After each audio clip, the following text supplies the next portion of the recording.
So you have this tools called the rotor blocks. Yeah, rotor blocks. Right. So what you can do with this is you can create a spinning platform with this tool.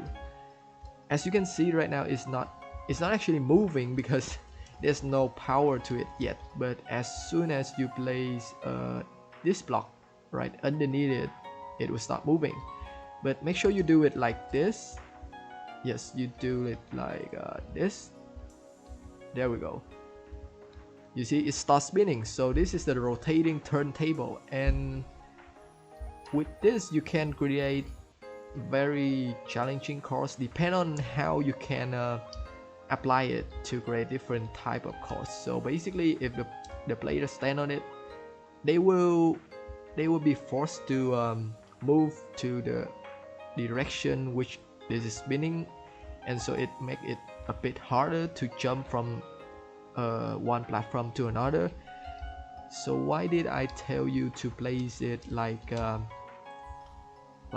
but not just place it directly underneath? Because when you click on this rotor blocks, it will actually switch to auto mechanism mode right here. So you can actually place it. You have to use another blocks for the base to place this block, this power blocks. So make sure you do that, and you will always have to remember to break everything around the rotor blocks, because you don't want to break the rotation process. If I place a block here and I put on the power blocks, it will I believe it will break the rotor blocks. Yes, so it cannot spin because as you can see, this one right here is connected directly to this one and it's stuck with the rotor block. So now you can't really break it, so you just have to break that, right? So make sure you always do the placing power blocks correctly in order to make this work. Right, so I will just place all the power blocks as at once, so you can see how this track will work when we turn this on. Wait, before that I will show you what this means. So if you click on it like this, it will appear some point signs, and as you can see, if I click on it once, it will have one light up pointer. So what this means is when you start giving this block power, it will just mean 1/4 of the circle.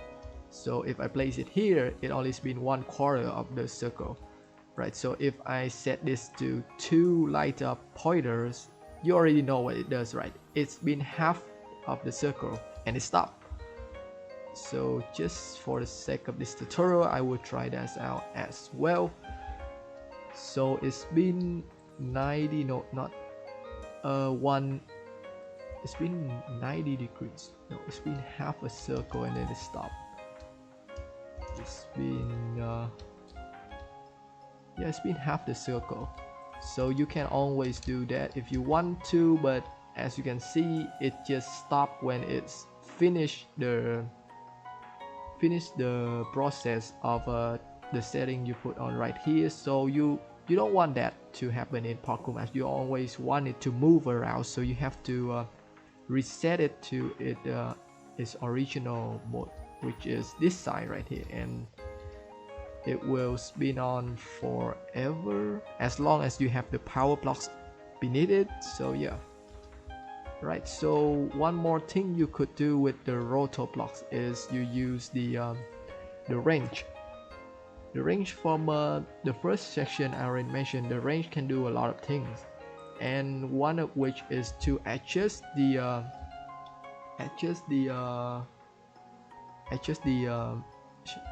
direction that the rotor block will spin. So let's say it's spinning in this direction clockwise, right? This is reverse clockwise, right? So let's say right now if I place a power blocks here, this one will spin clockwise. what if I want this one to spin reverse clockwise? So I would just you need to stop this rotor blocks first, and then you use the wrench to click on it. Just right click on the rotor blocks, which the wrench in your hand, and it will alter the direction of the spin. So now if I place the power blocks, you actually see that it will spin reverse clockwise. Yes, so it all depends on you, depends on which direction of spin you want to adjust. You can use the wrench to always set that up.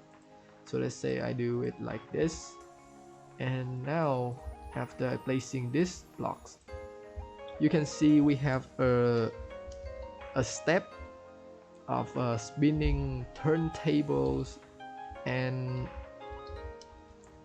it's actually harder to jump on this because you slowly forced to spin around with the rotor blocks.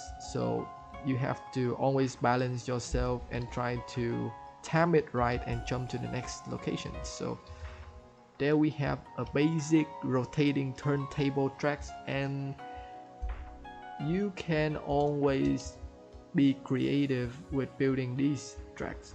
So this one here is just a bigger version of the rotating turntable. So instead of having like multiple platform for jumping like this, you can have one huge spinning platform like this one.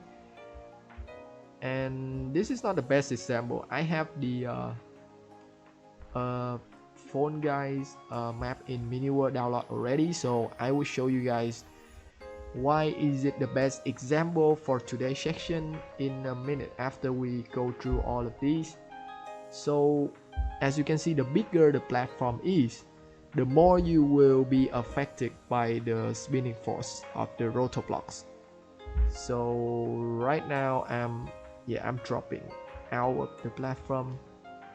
So actually if the platform is bigger, it's actually harder for you to get through it. Like I'm really trying to run through this platform right here, but it's not letting me. So what I have to do is I have to go to the edge right here, try to balance myself and wait for it to actually move me right here, and I jump. So yeah, that was a bit more challenging, no, a lot more challenging than this one, because as you can see, this one is really small platform and you don't actually move a lot standing on this. Yeah, you don't actually move at all.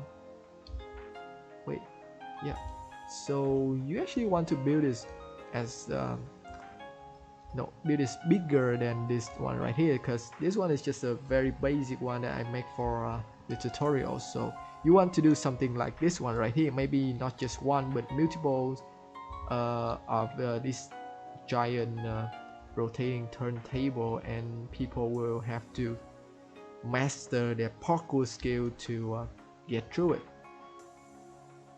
I'm getting very dizzy doing this tutorial, but hey, it's not that really hard, but you have to take time and you have to wait for the right moment and jump.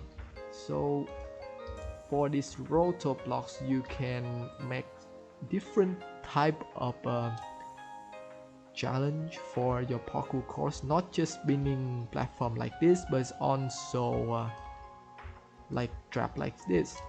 So if you watch like those oh no hold on, my bad.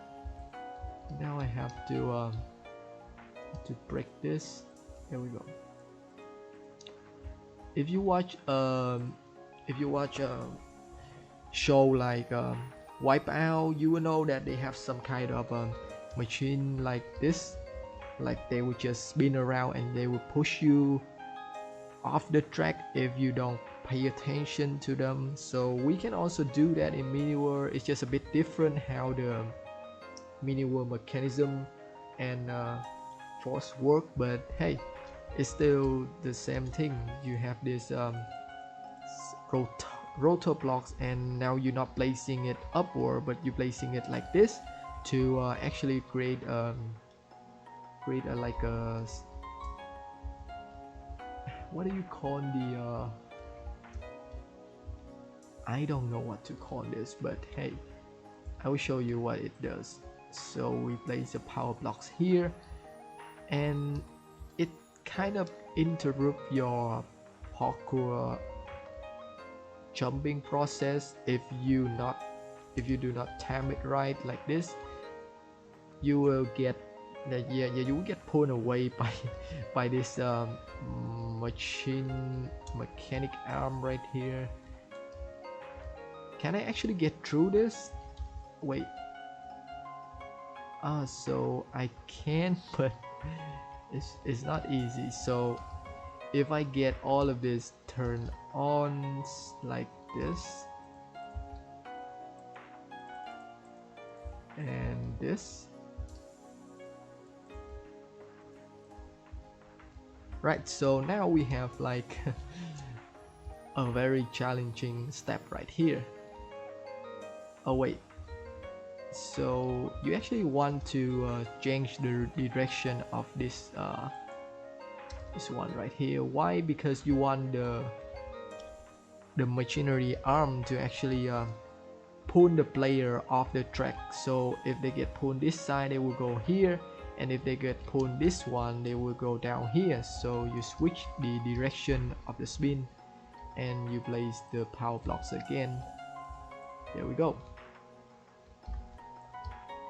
It doesn't look that hard, but trust me, this one is not easy to get through, maybe even harder than the traps that I show you in the previous class, because you can actually time that, and this one you have to go very fast and just wish that you are lucky enough to get through like that. So wait, it's not that hard, but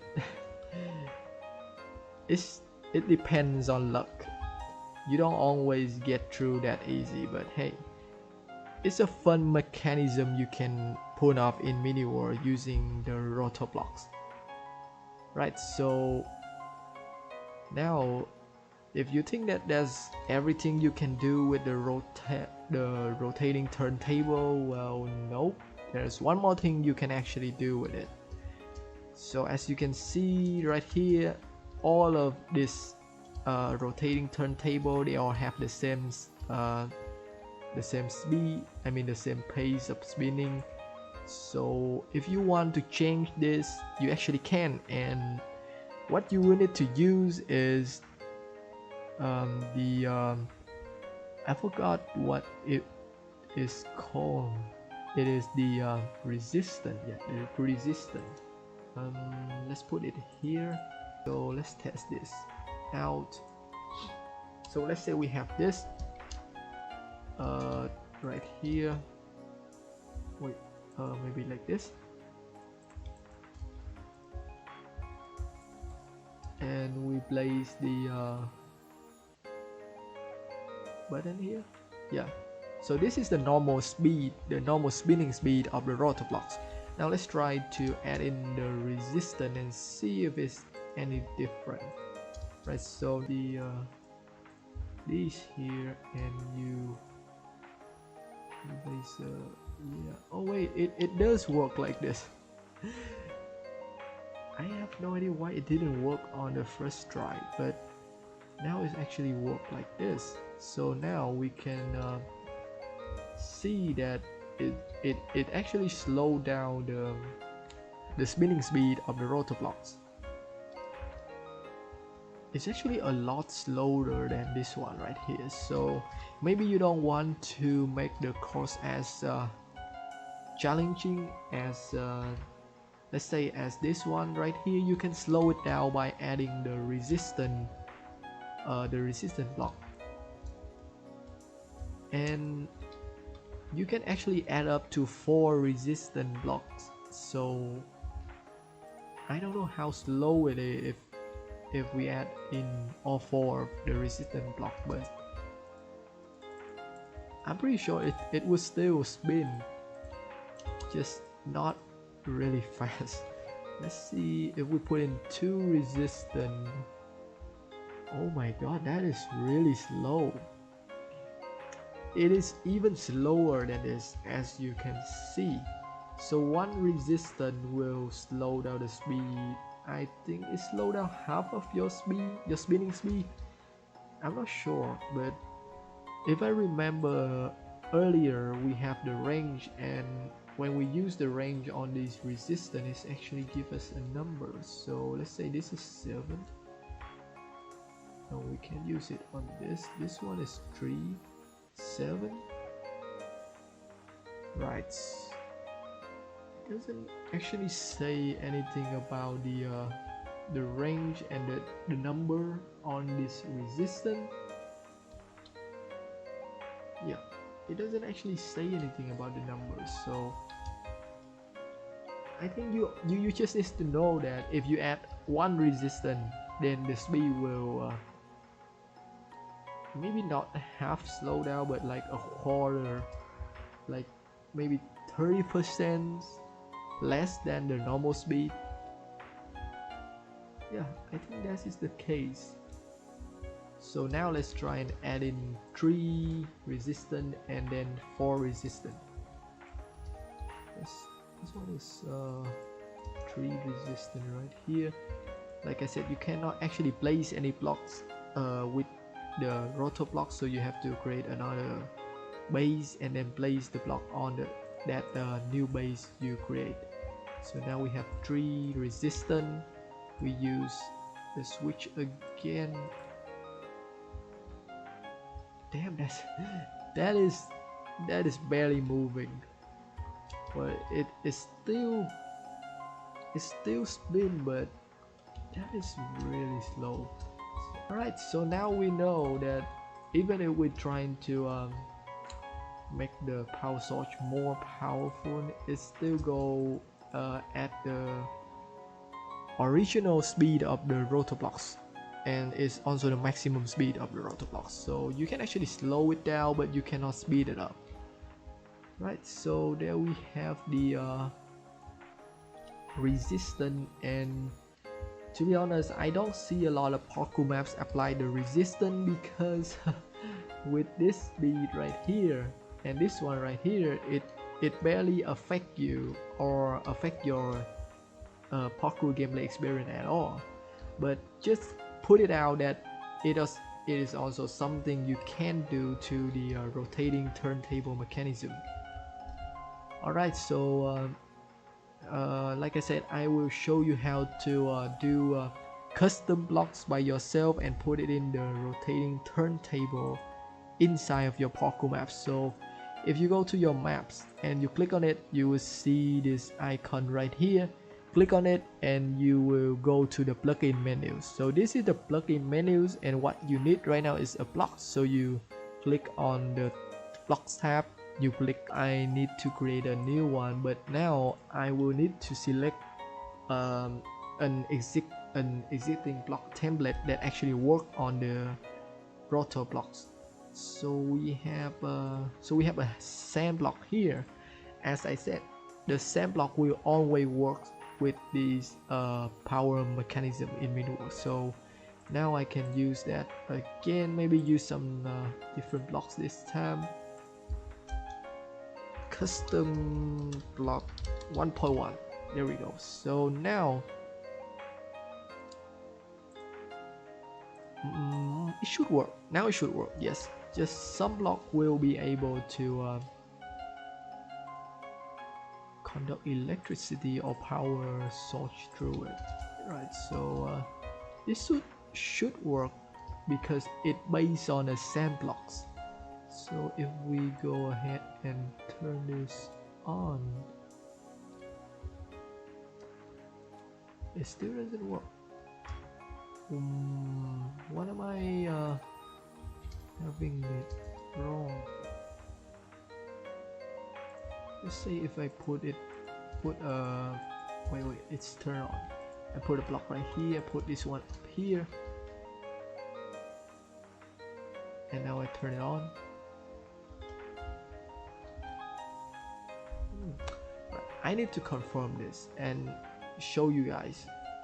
So if we go back into this example maps, so they have at the very start they have this custom blocks here. Alright, so the custom block doesn't actually work with the spinning mechanism. Alright, so basically maybe if you want to decorate your maps you can use these custom blocks, but as we just see from this example and from the example phone guys map, this no, not this, but all of the custom block doesn't actually work with the rotor blocks, so they will stay as like a normal blocks, like you can actually stand on it, you can jump over it, but it will not be able to spin with the rotor blocks. But that's still something that really nice if you have like decoration on your platform like this.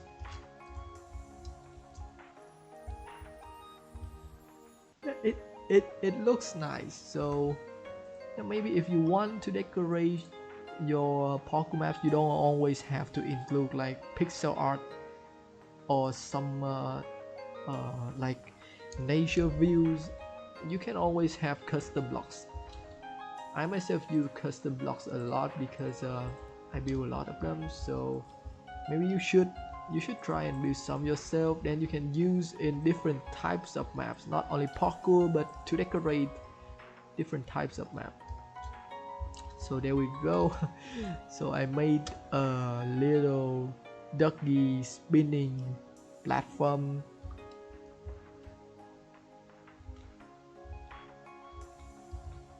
Yes, this work.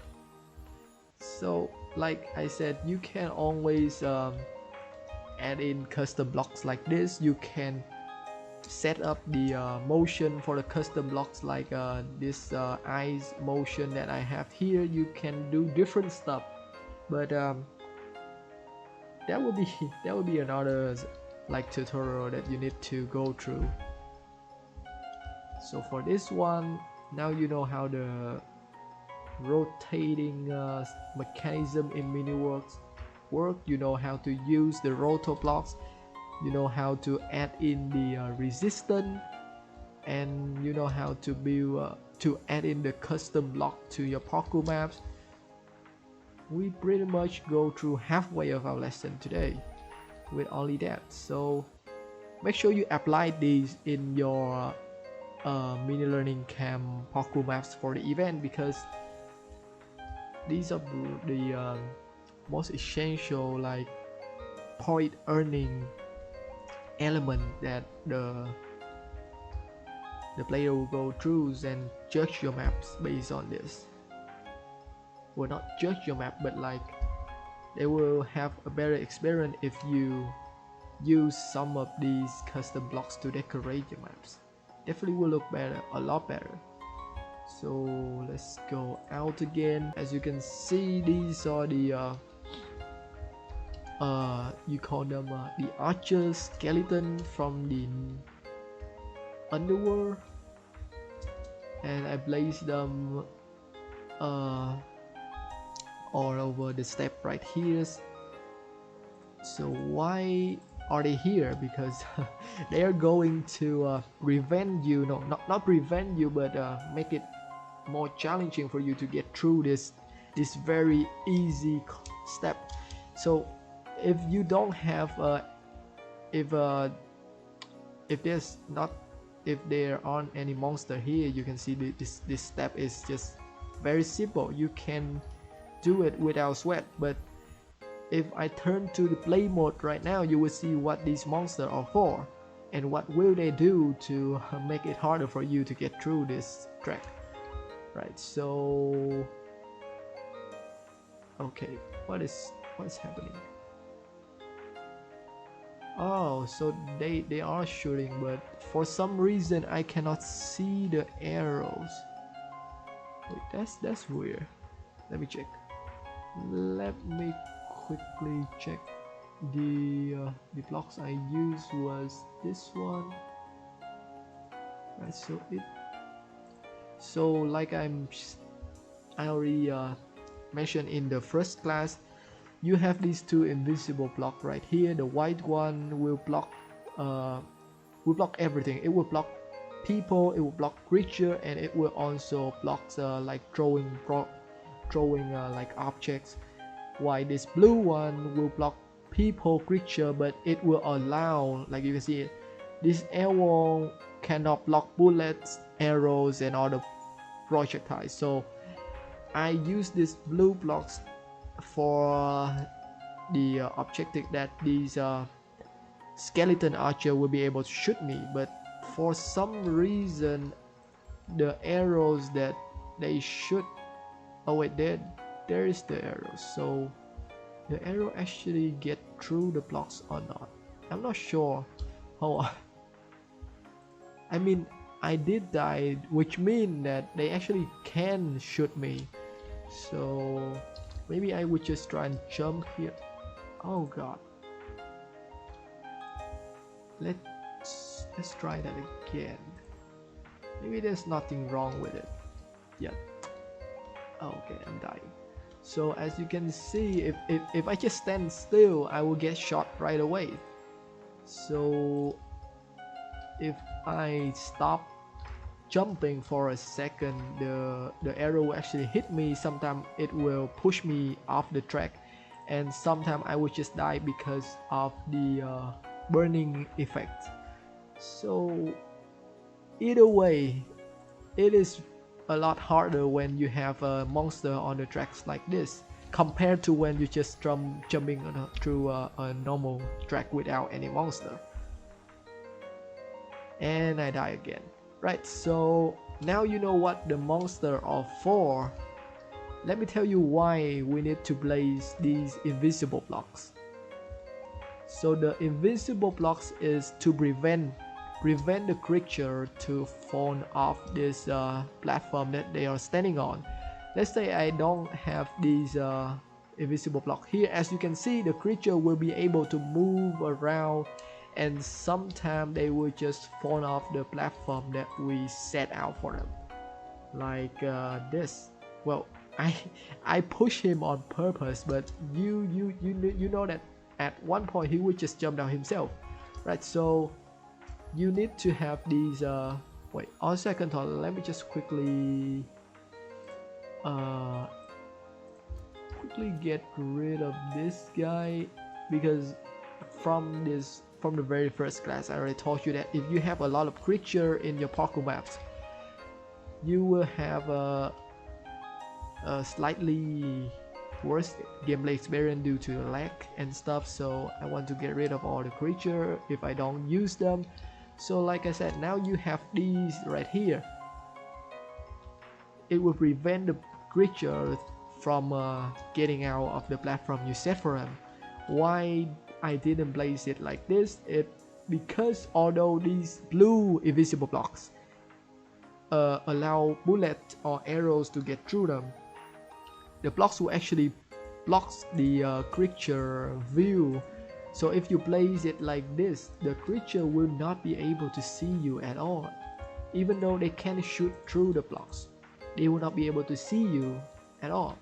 So in play mode like this, as you can see, I'm standing right in front of them, but they are not moving, or like they're not attacking me at all. So you don't want to like block their view. You want to give them a wide view of what is around them. So you need to do it like this. You need to place the invisible block on the bottom, and then one more layer on the top like this. The layer on the top is to prevent the creature from jumping out of the bottom layers, because you know creatures are able to jump, and they can jump like one block like this. So if you don't place the above layer like this, they will just jump out of the bottom layer. So yeah, that's one issue you have with placing monster. So another type of monster you can place is I believe the throwing spear, I don't know what they call throwing spear boarman, I don't know, but I believe it's somewhere around here, the X section, yeah, here. So we have the, yeah, the boarman. This is the normal boarman. I want to find the throwing spear boarman. Spear goblin. Wait, goblin? Alright, spear goblin. So we have the spear goblin. Wait, I believe that this guy will not be able to survive during the day. Yes. So if you want to use spear goblin, you need to actually set the game time to night time, because the spear goblin only appear at night. So let's say I set it to night time and I put a spear goblin here. Oh, that's look pretty cool. Look at the eyes of these things. Oh my god. Okay, so I'm sorry, I don't really play a lot of survival game in Miniverse, so this is actually new to me.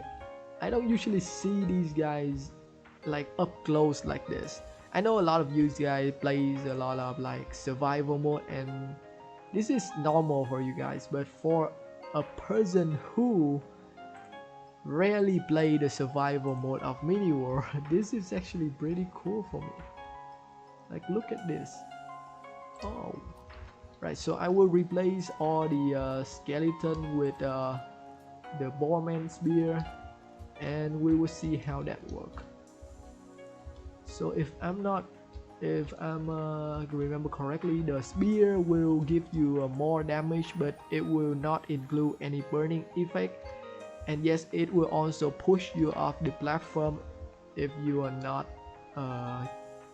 careful. So we also need this again. Like I said, you need to place it like this. Look here, like this. Right, then place the spear goblin in here. Right, let's try it out. So turn to play mode and they start throwing spear at you. So one spear will make you lose 20 HP. So if you got hit by this spear like 5 times, you already dead. So that's also pretty hard. Oh my god, the spear actually push you more than the arrow does.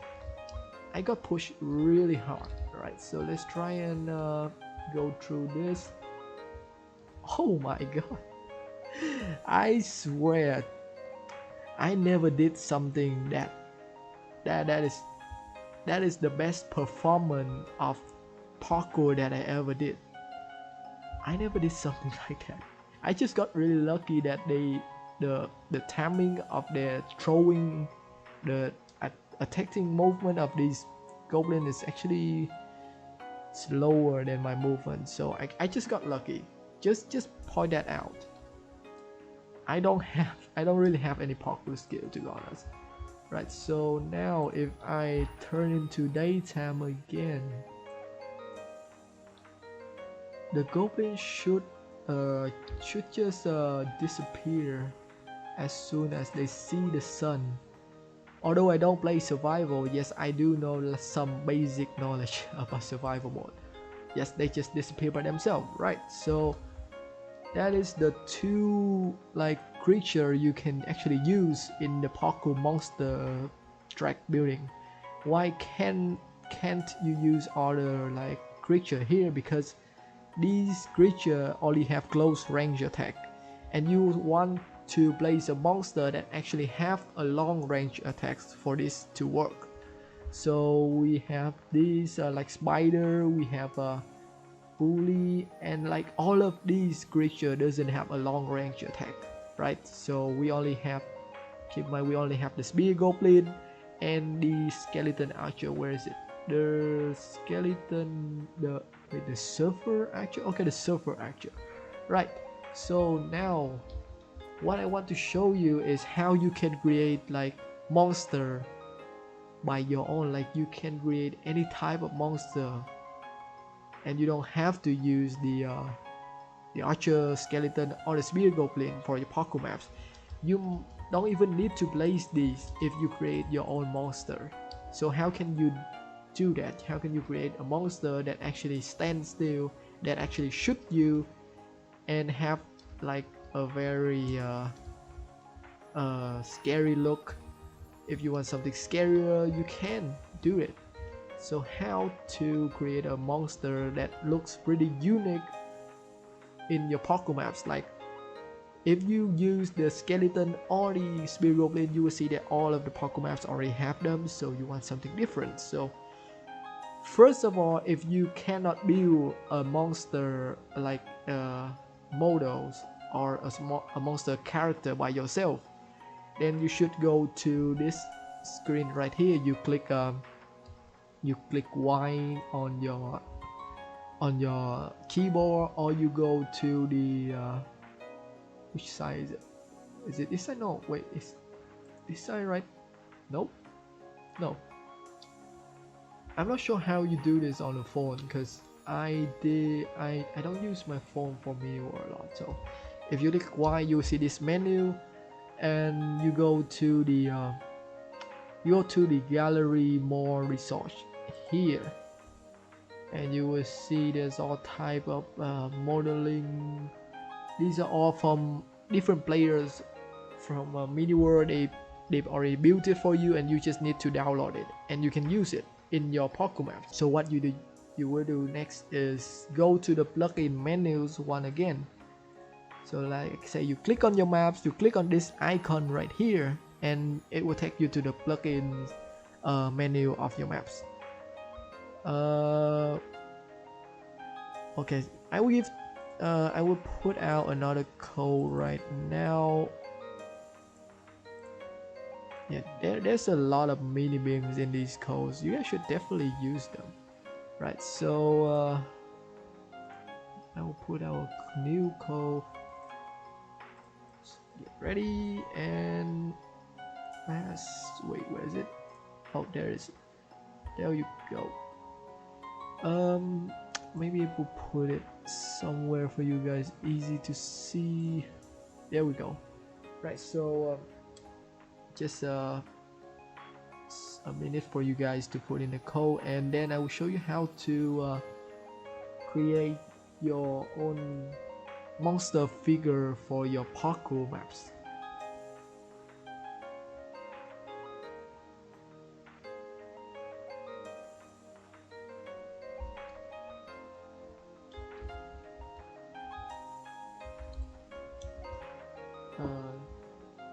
Just give me a minute. I just need some water. Be right back.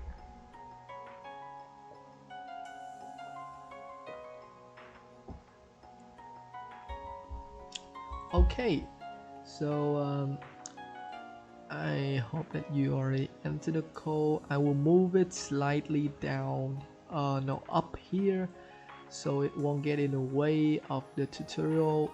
There we go. And now we can continue with the section. So if you want to create blocks, you go to the blocks tabs, and if you want to create a creature, you go to the creature tabs like this. You click on add, you click on new.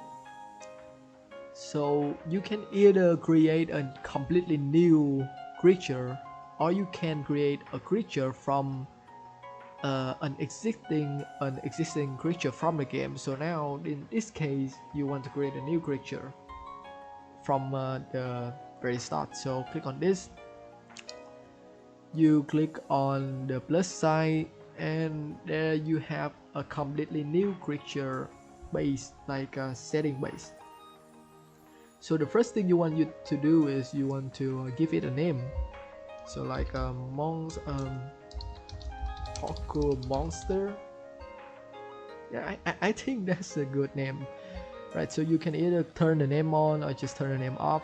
For parkour maps, you don't actually need to have the monster name on, because the player doesn't need to pay attention to that, right? So go to model, you click on plus sign, As you can see, you can use all the existing models in Mini World, from character, monster to your skin or DUI. You can use them all. But what you want to do is you want to go to miniature library, and you want to use some of the model that you have or you downloaded from the library. So let's say in this case I want to create a monster. Which figure should I use? So I actually have a lot of figures here, but all of them is just cute looking and isn't that really scary at all. Actually I have Venom here. I know for a fact that the real Venom is way buffer than this one. But I tried to make like a cute version of Venom that still looks scary, like still looks spooky for you guys to play. So this is how Venom looks like in Mini World, okay? Right, so now I can zoom all the way up to make like the monster bigger. If you want to like make a boss fight, you can just enlarge the model like this to make the creature looks more boss-like. And for the monster for Parkour maps, you actually don't need to do that. You just need to set it to the size of your Mini World character. So for my model, I think 1.0 is already the perfect size for the model to look almost the same as your DIY skin or character in Mini Worlds.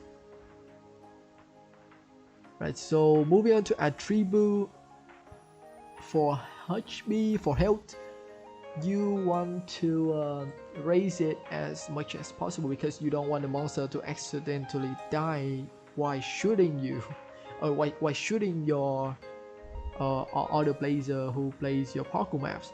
For attack, like I said, you basically want the monster to push the player off the track. So you can either set this to around 20 like the skeleton and the spear goblin, or you can set it to 1 because you don't actually want to kill them right away, you want to push them out the track.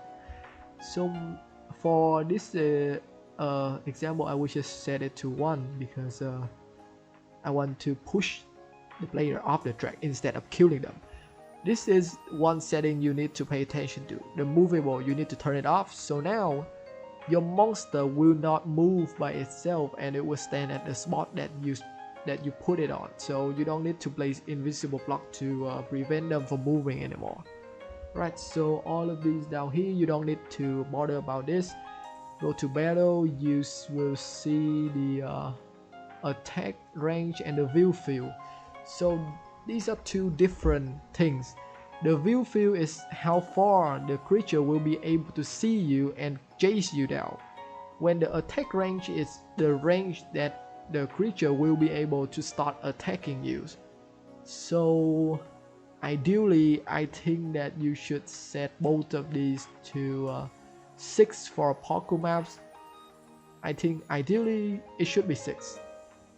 Maybe for the view field you can set to 10, but for the attack range, just don't go like overboard like 24 or 12.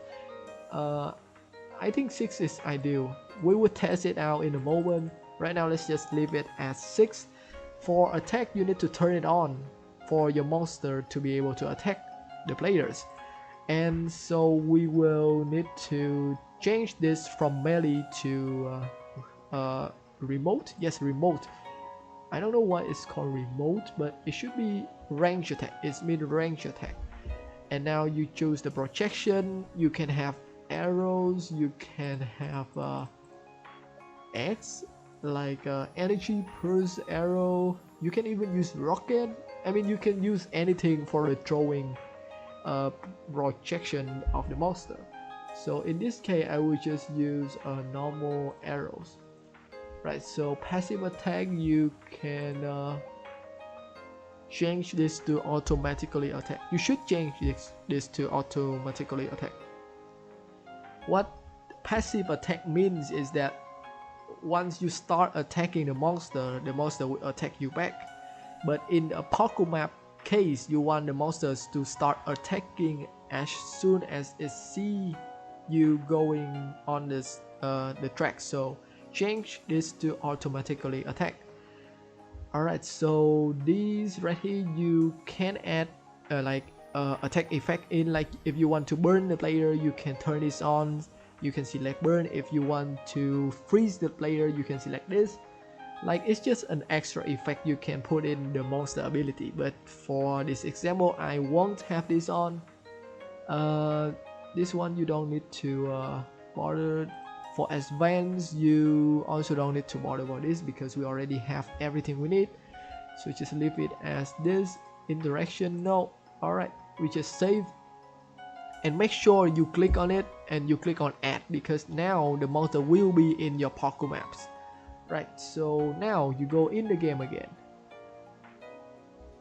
And you will see the monster you have add in the plugins menu will be appear in this edit tab right here. So I take the monster out, I put him here, and now we will replace him with like the earlier spear goblin. So like I said, we don't need the invisible block anymore because our monster will not be able to move around. Then we just stand and shoot you.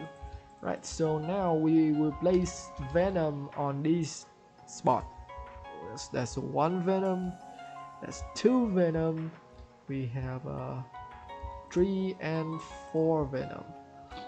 Right. This is very funny looking venom, but hey, venom is a monster. Like technically venom is a monster, like an alien monster, right? Right, so now let's test out if the venom's actually trying to shoot us off the tracks.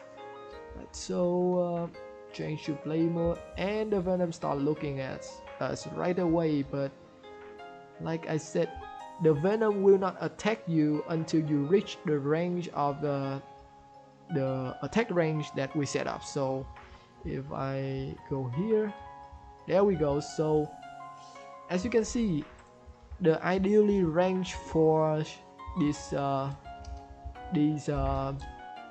monster on parkour tracks is from 6 to 8.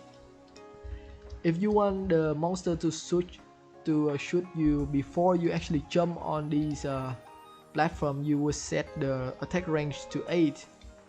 But if you want them to just look at you like this, it's really spooky, so you just set the view range of the monster to 8 and the attack range to around 6. Right, so now I would actually try it and get through this step again without getting shot off. That's 1, that's 2, that's 3, that's 4, and there we go. So it's not very difficult because we only have 4 monsters here. You can level up the difficulty by like placing a bunch of monsters. Like imagining you have like a whole line of venoms here. Right, so I will see you tomorrow class, same time today, and we will learn about having essential items for the parkour maps, advanced item by plugins and triggers. Okay.